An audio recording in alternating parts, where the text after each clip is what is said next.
The camera did not show what happened. That was the first strange thing. Inside ADX Florence, Colorado, USA, cameras see almost everything. Every hallway. Every door. Every movement. Violence is rare here because control is tight. Silence is stronger than force. But on this night, one camera showed only a frozen image. A single cell door. No movement. No sound. And behind that door, an inmate was screaming. No one outside the prison would hear about it for weeks. ADX Florence is known as the most secure prison in America. People call it the place where the worst criminals are sent when no other prison can handle them. Terrorists. Cartel leaders. Men who once controlled fear itself. Here, fear is returned to them quietly. Each inmate lives alone. One cell. Concrete bed. Concrete desk. Concrete walls. A steel door with a small slot for food. A narrow window that shows only the sky. No faces. No conversations. No touching. 23 hours a day, the cell door stays closed. The last hour is spent alone in a concrete cage outside. This is life beyond the cell door.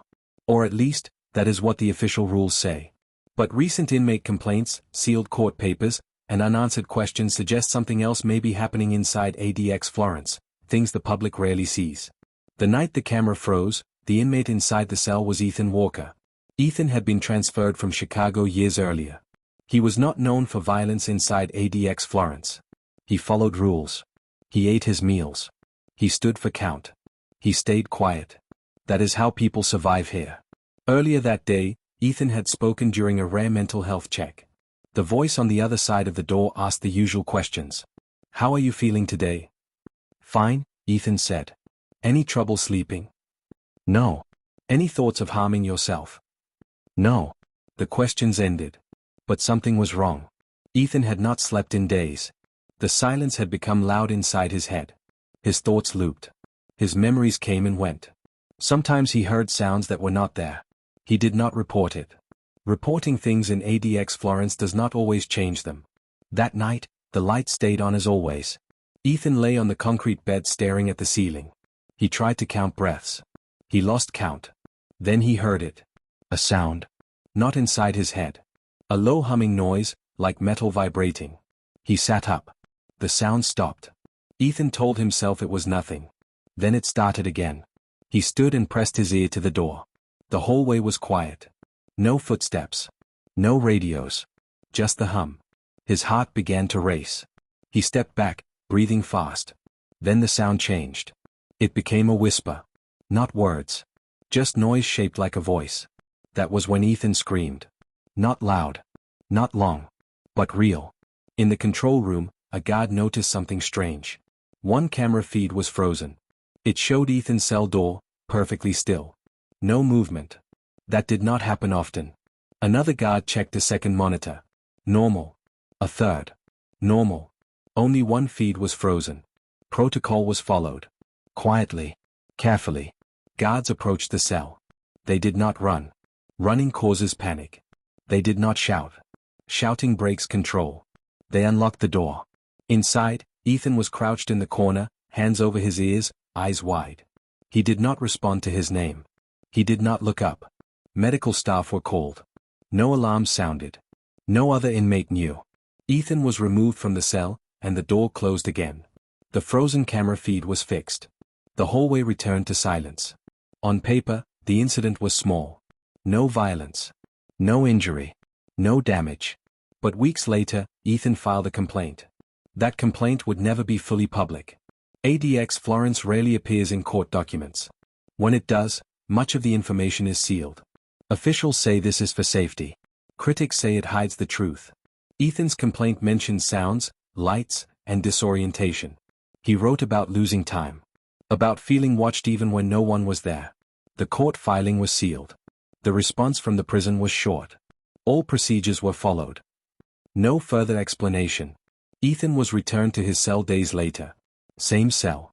Same silence. Other inmates began to notice small things too. Meals arriving late. Lights flickering for seconds. Intercoms turning on with no voice. Nothing dramatic. Nothing violent.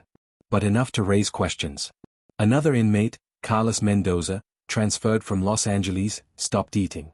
Guards noticed quickly. That was logged. During a check, Carlos said he felt outside himself. The note was added to his file. Nothing changed. Psychological pressure does not leave marks. It does not trigger alarms. It builds quietly, behind sealed doors. That is why ADX Florence is hard to understand from the outside. Nothing seems wrong. And that may be the most frightening part. Weeks after Ethan's incident, a different inmate reported hearing footsteps at night that never reached the door. Another said his window showed darkness even during the day.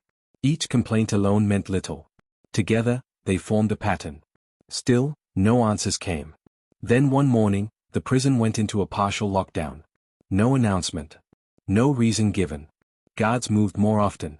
Radios whispered. Doors stayed shut longer. Inside his cell, Ethan sat perfectly still. He had learned something important. In ADX Florence, mystery is part of control.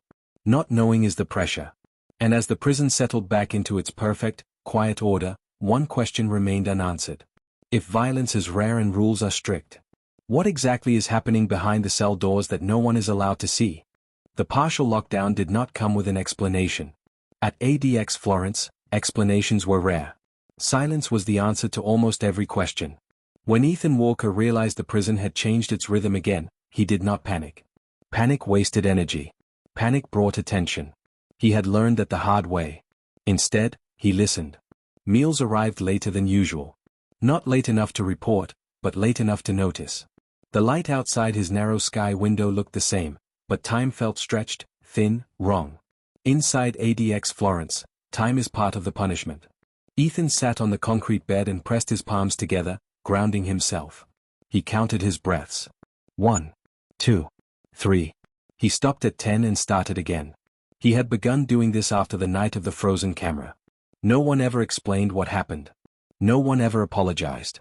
He was simply taken, examined, and returned, like a broken object placed back on the shelf. That was when Ethan understood something important. This prison was not just about isolation. It was about uncertainty. Across the facility, Carlos Mendoza felt it too. Carlos came from Los Angeles, where danger was loud and clear. Here, danger whispered. Carlos had stopped eating not because he wanted to die, but because food felt unreal. He chewed slowly, unsure if he was tasting anything at all. During a mental health check, Carlos told the voice behind the door, "Sometimes I feel like I'm not here." The voice paused. "How long have you felt this way?" "I don't know." The pause lasted longer. "Continue following routine," the voice said.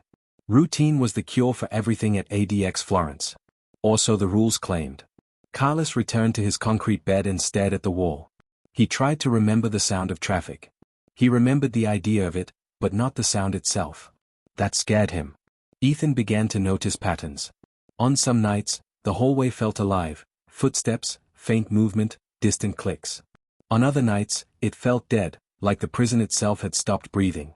The humming sound returned twice. Always late at night. Always soft. Always stopping when he moved. Ethan started writing notes on scraps of paper aloud for legal work. He wrote times. Sensations. Thoughts. He did not know why. He just felt he needed proof, for himself, if not for anyone else. The sealed court filing had taught him something else. The outside world could not see inside ADX Florence the way it saw other prisons. Too much was hidden. Too much was labeled security. That made truth slippery. One afternoon, Ethan's hour outside was cancelled. No reason. The door simply did not open. That had never happened before. Recreation time was rare but protected. Removing it meant something serious. Ethan stood near the door, waiting. Nothing. Minutes turned into an hour. Then the food tray arrived, right on time. The message was clear. You are still alive. You are still fed. But control is not yours. That night, Ethan felt the pressure build again. Not fear. Not anger. Something quieter. Confusion.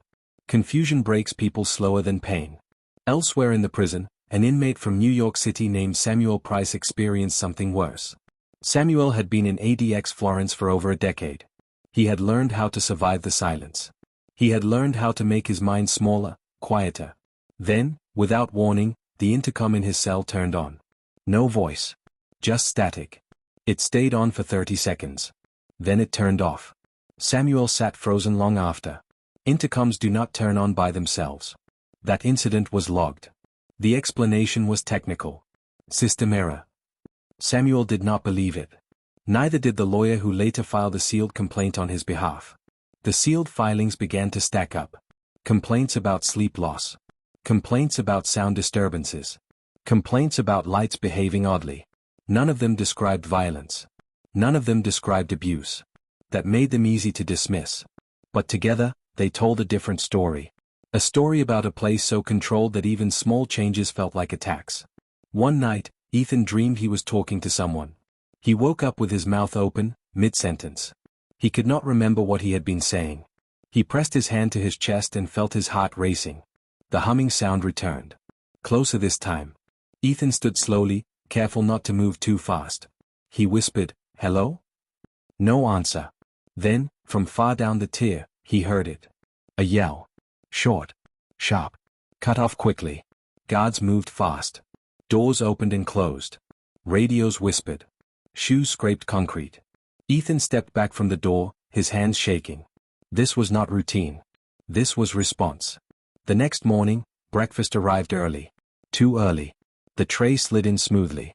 Too smoothly. Ethan did not eat right away. He stared at the food, trying to decide if it was real.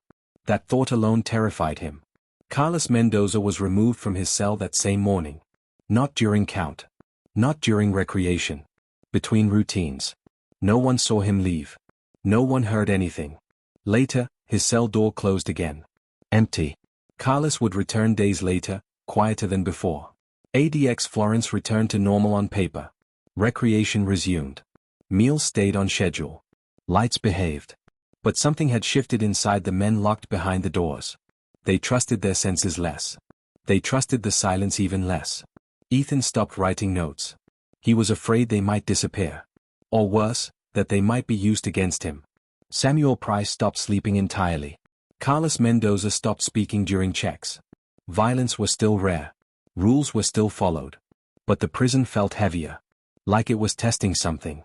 Or someone. As Ethan lay awake one night, staring at the ceiling, a single thought settled in his mind and refused to leave. If ADX Florence is designed to control the worst criminals alive, what happens when control itself becomes the mystery? And deep inside the most secretive prison in America, the silence waited, patient, watchful, and far from finished.